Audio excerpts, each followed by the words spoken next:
প্রথমত যুবভারতীর যে ঘটনাটা দুদিন আগে ঘটেছে আমরা সবাই দেখেছি। এটা আমরা কেউ এক্সপেক্ট করি। প্রথমত এটা যে কারণেই হতে থাকে, উদ্যোক্তাদের একাংশের গাফিলতি বলুন বা আয়োজন যারা করেছে তাদের যেমন গাফিলতি রয়েছে, তেমনি পুলিশ প্রশাসনের তরফ থেকেও একটা শিথিলতা, শৈথিল্য বা একটা গাফিলতি রয়েছে, এটা অস্বীকার করার জায়গা নেই। এবং সেই কারণেই ইতিমধ্যেই তদন্ত কমিশন বসিয়ে ইনকোয়ারি শুরু হয়েছে এবং রাজ্য পুলিশের ডিটি সহ বিধাননগর পুলিশ কমিশনারেটের সিপি সহ যুবভারতীর সিইও এবং তার সাথে গতকাল আমরা দেখেছি যে ক্রীড়ামন্ত্রী অরূপ বিশ্বাসের পদত্যাগপত্র মমতা বন্দ্যোপাধ্যায় গ্রহণ করেছে এবং ঘটনাটা ঘটার 1 ঘন্টার মধ্যে রাজ্যের মাননীয় মুখ্যমন্ত্রী তিনি প্রকাশ্যে তার সোশ্যাল মিডিয়া হ্যান্ডেল থেকে পোস্ট করে পুরো ঘটনাটার জন্য ক্ষমা চেয়েছেন। এই দৃষ্টান্ত হয়তো বা এই নতজানু হিসেবে মানুষের কাছে ক্ষমা প্রার্থনা করা, এটা ভারতবর্ষে অন্য কোথাও কোনো মুখ্যমন্ত্রী এই সৌজন্যতাটা পর্যন্ত দেখায়নি। আমি এটা বলেছি যে এই ঘটনা কেউ আমরা চাই না, তার কারণ আন্তর্জাতিক স্তরে হয়তো বাংলার একটা মানহানি হয়েছে।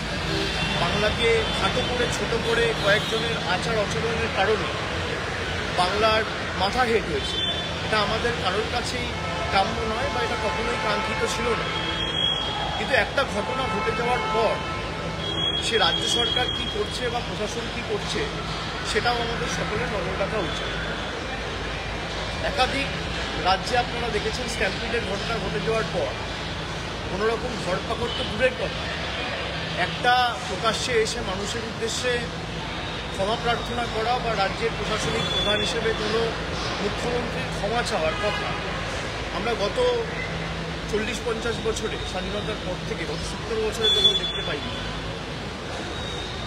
রেলের একের পর এক দুর্ঘটনা ঘটেছে, শয়ে শয়ে লোক মারা যাচ্ছে, রেলমন্ত্রীর কোথাও কোনো ক্ষমা প্রার্থনা করা আমরা কোথাও দেখতে পাই।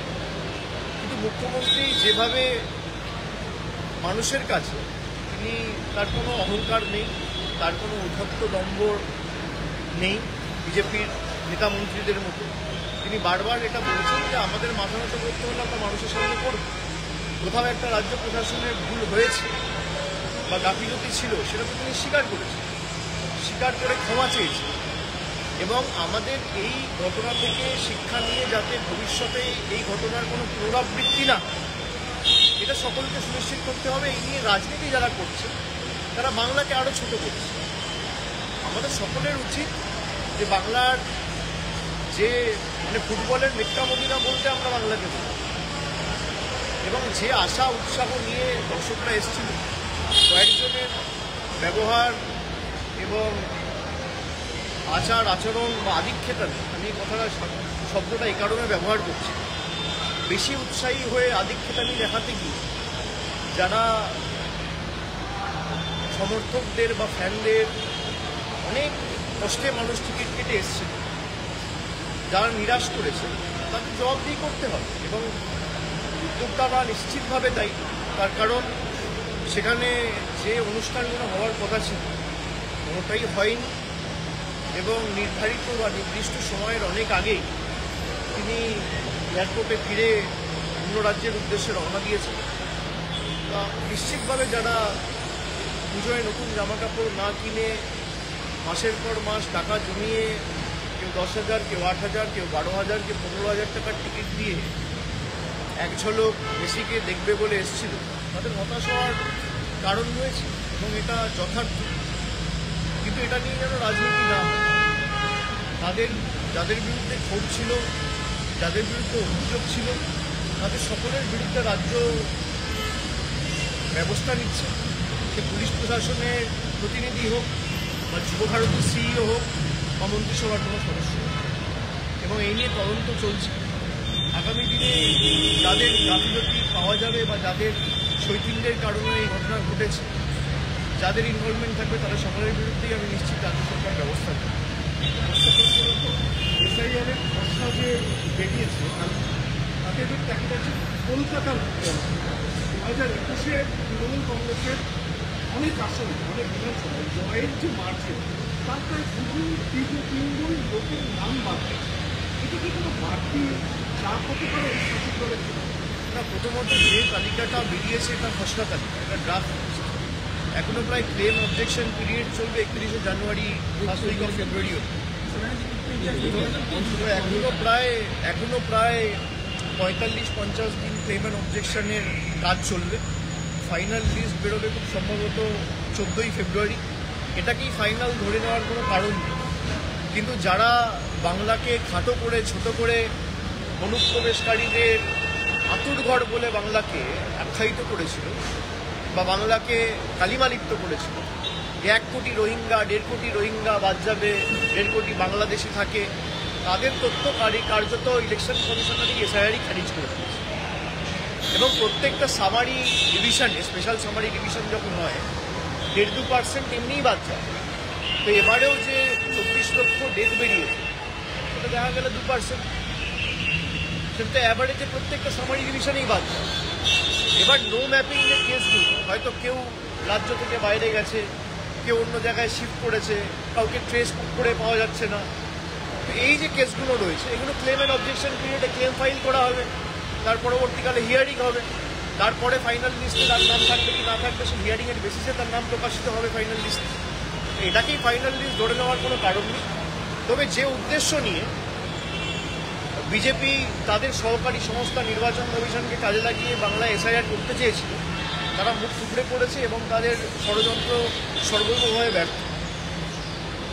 এবং বাংলাকে যারা অপমানিত করেছিল বাংলাদেশিদের আঁতুড়ঘর বলে, তাদের উচিত জনসমক্ষে এসে কান ধরে বাংলার 10 কোটি মানুষের কাছে ক্ষমা চেয়ে ভারতবর্ষের কাছে অন্ততপক্ষে বাংলাকে বদনাম করার জন্য কান ধরে উঠবোস করে ক্ষমা চায়।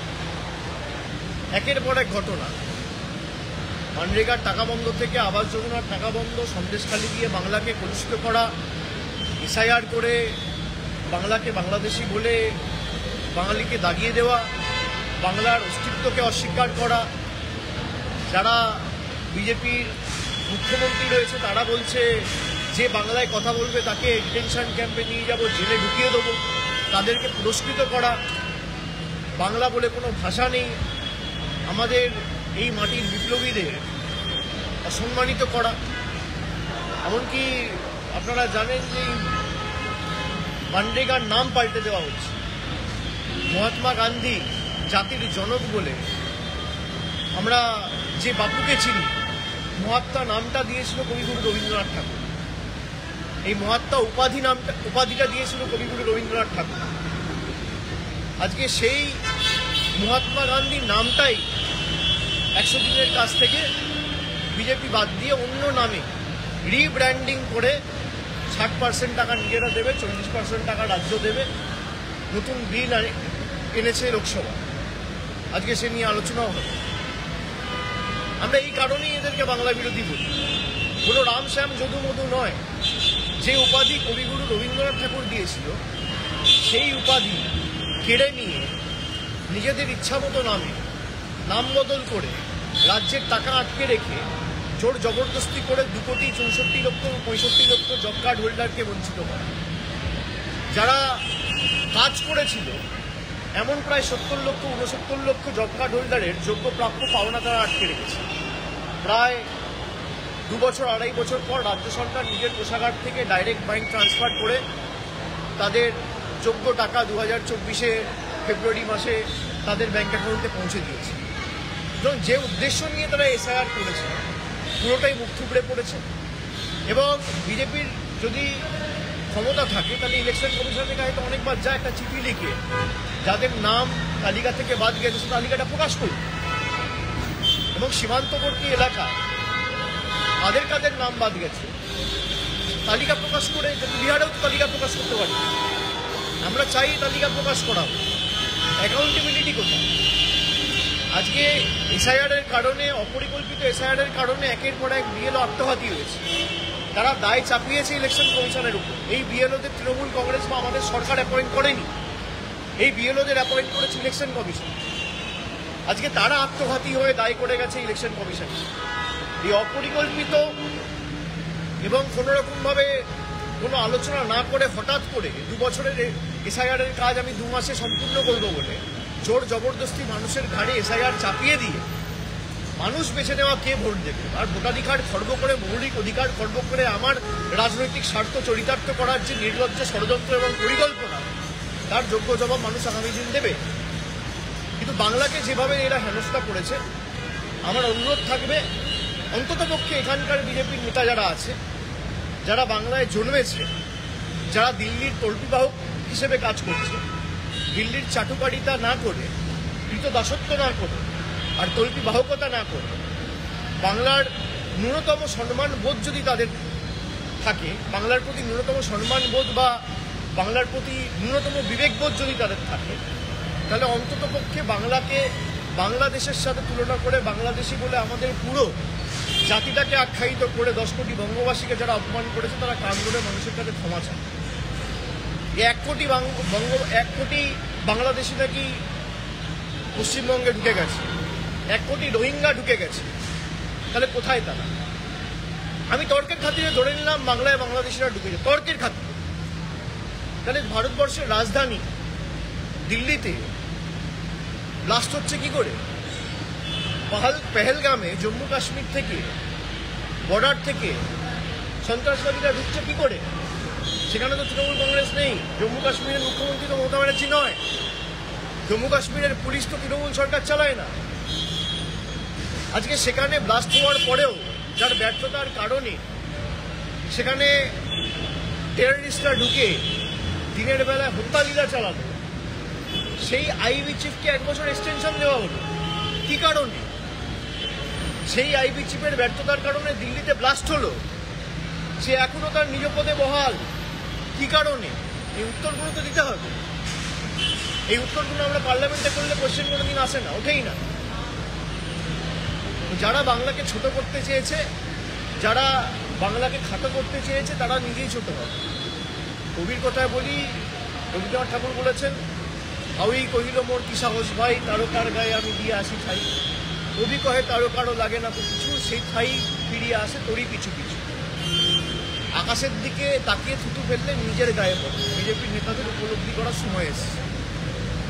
বাংলার মানুষের আপনারা পানীয় জল থেকে শুরু করে আবাস, রাস্তা, 100 দিনের কাজ, প্রায় 2 লক্ষ কোটি টাকার বকেয়া পাওনা, সবকিছু না পেরে মৌলিক অধিকারটাকেও কেড়ে নিতে চেয়েছে। মানুষ দেয়নি, রুখে দাঁড়িয়েছে। আমি স্যালুট জানাই বাংলার প্রত্যেকটা মানুষকে এবং তৃণমূল কংগ্রেসের প্রায় 80,000 BLA-2 যারা অক্লান্ত পরিশ্রম করে মানুষের এই অধিকার যাতে মানুষের হাতে থাকে সুনিশ্চিত করতে পেরেছে। এবং শহর এলাকায় যেখানে যেখানে নাম বাদ গেছে, ক্লেম অ্যান্ড অবজেকশন পিরিয়ডে যদি কোথাও কোনো নাম বাদ গিয়ে থাকে, আমরা ক্লেম ফাইল করব, অবজেকশনে হিয়ারিং হবে। সে যদি যোগ্য ভোটার হয়, 1000 চেষ্টা করেও তার নাম ভোটার লিস্ট থেকেও বাদ দিতে পারবে না। চক্রান্ত করে আটকানো যায় না। এই চক্রান্ত আগেও কাজ করেনি, আগামী দিনেও কাজ করবে। Atomic bill is about to pass in Lok Sabha. Already opposition walked out. I'll have to see. I cannot comment randomly without checking with my colleagues in the Lok Sabha. ठीक है? एसआईआर में बहुत सारे जो genuine voter उनका भी नाम बात गया है जी। एसआईआर में जो जेन्युइन वोटर हाँ, एक आप देखेंगे कि हमारे डानकुनी में 18 नंबर वार्ड का एक काउंसिलर है, उसका नाम, उसको दिखा दिया है डेथ, उसको डेड कर दिया है। तो जिंदा आदमी को अगर डेड बना दिया है तो एसआईआर का क्या इंपॉर्टेंस है और क्या यूटिलिटी है, ये सब आपके सामने है। और जिस एसआईआर के आधार पे देश का प्रधानमंत्री, देश का गृह मंत्री, देश का सरकार और पूरा देश का कैबिनेट चुन के आया है, वो कह रहे हैं कि भाई आप इलीगल हो, हम लीगल है। भाई अगर वोटर्स इलीगल है तो प्राइम मिनिस्टर भी इलीगल है, अगर वोटर इलीगल है तो होम मिनिस्टर भी इलीगल है, अगर वोटर इलीगल है तो 543 MP भी इलीगल है। ये कैसे हो सकता है कि वोटर इलीगल है, आप लीगल है? 140 करोड़ जनता इलीगल है, लेकिन देश का प्रधानमंत्री लीगल है। 140 करोड़ जनता इलीगल है, लेकिन गृह मंत्री लीगल है। 140 करोड़ जनता इलीगल है, लेकिन देश का डिफेंस मिनिस्टर लीगल है। 140 करोड़ जनता इलीगल है, लेकिन देश का हेल्थ मिनिस्टर लीगल है। 140 करोड़ जनता इलीगल है, लेकिन देश का रेलवे मिनिस्टर लीगल है। भाई इसी जनता ने तो आपको बिठाया है। ये अगर इलीगल है तो आप भी इलीगल है। ये अगर वोटर लिस्ट साफ होगा तो आपका लोकसभा भी डिसॉल्व होना चाहिए। ये जनता कभी अकाउंटेबिलिटी पे नहीं मानता है। ये लोग कभी जनता अकाउंटेबिलिटी मांगता है और सरकार कभी अकाउंटेबिलिटी नहीं देना चाहता है। 140 करोड़ का देश में 10 साल पहले नोटबंदी किया, बोला 50 दिन में मैं कालाधन वापस लाऊंगा। आज 10 साल हो गया, 4000 दिन पार हो गया, कहाँ है कालाधन? पूछना चाहिए ना। तो आप ये देखिए, 140 करोड़ लोगों को लाइन में खड़ा कर दिया। बीजेपी के कोई नेता को आपने देखा लाइन में खड़े होते हुए? बीजेपी का कोई मंत्री को देखा आपने लाइन में खड़े होते हुए? भाई तो आज पुल टूट रहा है, कल ब्रिज टूट रहा है, कल ये टूट रहा है। 10 साल में बीजेपी का जितना भी पार्टी ऑफिस बना, किसी ने देखा बीजेपी का एक पार्टी ऑफिस टूटा है? बीजेपी के पार्टी ऑफिस नहीं टूटते, लेकिन पुल टूटते हैं, फ्लाईओवर टूटता है, रेल एक्सीडेंट होता है, रास्ते टूटते हैं। क्यों? 140 करोड़ लोग अपना फॉर्म भर के नाम उठाएगा, और जिस लोगों के वजह से हम चुन के आए हैं, और जो प्रधानमंत्री से लेके, गृह मंत्री से लेके, रक्षा मंत्री से लेके, हेल्थ मिनिस्टर से लेके, रेल मिनिस्टर से लेके, एग्रीकल्चर मिनिस्टर से लेके, जितने भी मिनिस्टर बने वो सब लीगल है। ये तो नहीं हो सकता। अगर जनता इलीगल है तो इस जनता ने जिसको चुना है वो भी इलीगल है। तो जनता को आपने गुमराह किया है, जनता आपको जवाब देगी, आप तैयार रहिए। ठीक है, थैंक यू।